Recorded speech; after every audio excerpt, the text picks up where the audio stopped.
নমস্কার, আমি সুমিতা শাস্ত্রী। আজকে আপনাদের কাছে আবার এলাম একটা নতুন তথ্য নিয়ে, যেটা আপনাদের খুবই কাজে লাগবে এবং আপনারা এটা বাড়িতে নিজেরাই চেষ্টা করলে করতে পারেন। কারণ এর জন্য আপনাদেরকে পাথর, তাবিজ, কবজ, জড়িবুটি কিচ্ছু করতে হবে না। ঘরেতেই সব কিছু আপনাদের রয়েছে, খালি আপনারা এটাকে ব্যবহার করবেন। সেটা হচ্ছে যে প্রথম আপনাকে জানতে হবে যে আপনার যে ঘন ঘন সর্দি কাশি লেগে যাচ্ছে বা ঘন ঘন ঠান্ডা লেগে যাচ্ছে, তো তার কারণটা কি? আপনি যদি মনে করেন যে হ্যাঁ, আপনি বৃষ্টিতে ভিজেছেন বা খুব বেশিক্ষণ স্নান করেছেন বা আপনার আইসক্রিম খেয়েছেন, কোল্ড ড্রিঙ্কস খেয়েছেন, ঠান্ডা বরফ দেওয়া, তা সেক্ষেত্রে ঠান্ডা লেগে যেতে পারে। এগুলো এক একটা পয়েন্ট, কারণ আছে। কিন্তু যদি দেখেন যে না, এরকম কোনো পয়েন্ট নেই আপনার, কিন্তু হঠাৎ হঠাৎ আপনার এরকম ঠান্ডা লেগে যাচ্ছে, তাহলে কিন্তু বুঝতে হবে যে এক্ষেত্রে আপনার একটা গ্রহ খুবই দুর্বল হয়ে পড়েছে, খুবই উইক হয়ে গেছে। আর তার সঙ্গে আপনাকে এটা দেখতে হবে যে বাড়িতে মায়ের সঙ্গে আপনার রিলেশনটা কেমন আছে। যাদের মা জীবিত আছেন, যাদের মা জীবিত নেই কিন্তু যখন জীবিত ছিলেন তখন ওনার সঙ্গে রিলেশনটা কেমন ছিল, এটাও কিন্তু মাথায় রাখবেন।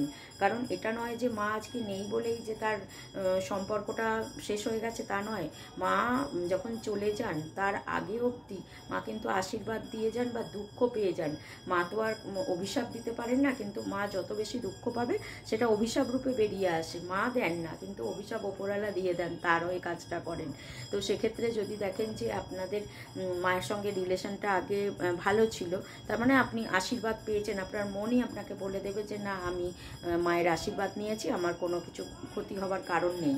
কিন্তু যদি আপনার মন বলে না, আমি তো তখন মায়ের সঙ্গে অনেক মাকে কষ্ট দিয়েছিলাম, মাকে দুঃখ দিয়েছিলাম, মাকে কাঁদিয়েছিলাম, এরকম যদি কোনো কিছু আপনার থাকে, এটা আপনি কাউকে বলুন আর না বলুন, আপনার বিবেক কিন্তু আপনাকে বলবে যে তুই কিন্তু এইগুলো করেছিলি। তো সেক্ষেত্রে কিন্তু আপনার একটা রিটার্ন আসবেই আসবে এই জন্মে, এটা আপনাকে কিন্তু মেনে নিতেই হবে। আপনি মনে করলেন যে মা মারা গেছে বলে সব কিছু মিটে চুকে গেছে, তা কিন্তু মিটবে না। আপনাকে কিন্তু সময়ের সাথে সাথে সব কিছুর হিসেব আপনাকে দিয়ে তবে যেতে হবে।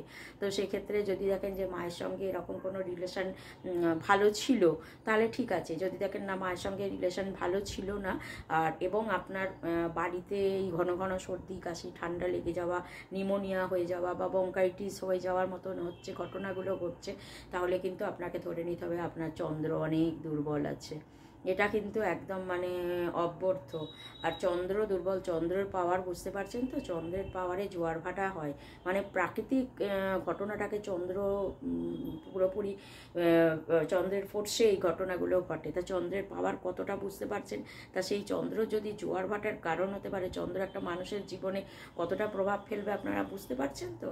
তো সেক্ষেত্রে যদি এরকম ঘটনা ঘটে, তাহলে কিন্তু আপনাদের চন্দ্রের আপনার যে চন্দ্র গ্রহটা দুর্বল আছে, তার জন্য আপনাকে কিছু প্রতিকার করতে হবে। এবং সেই প্রতিকার একমাত্র কিভাবে করতে পারেন, সেই আমাদের বাবা মহাদেব। উনি ছাড়া তো আর আমাদের কোনো কিছু করার মতন কেউ নেই। মহাদেবের শরণাপন্ন হতে হবে। এর পরের দিন আপনাকে আমি জানাবো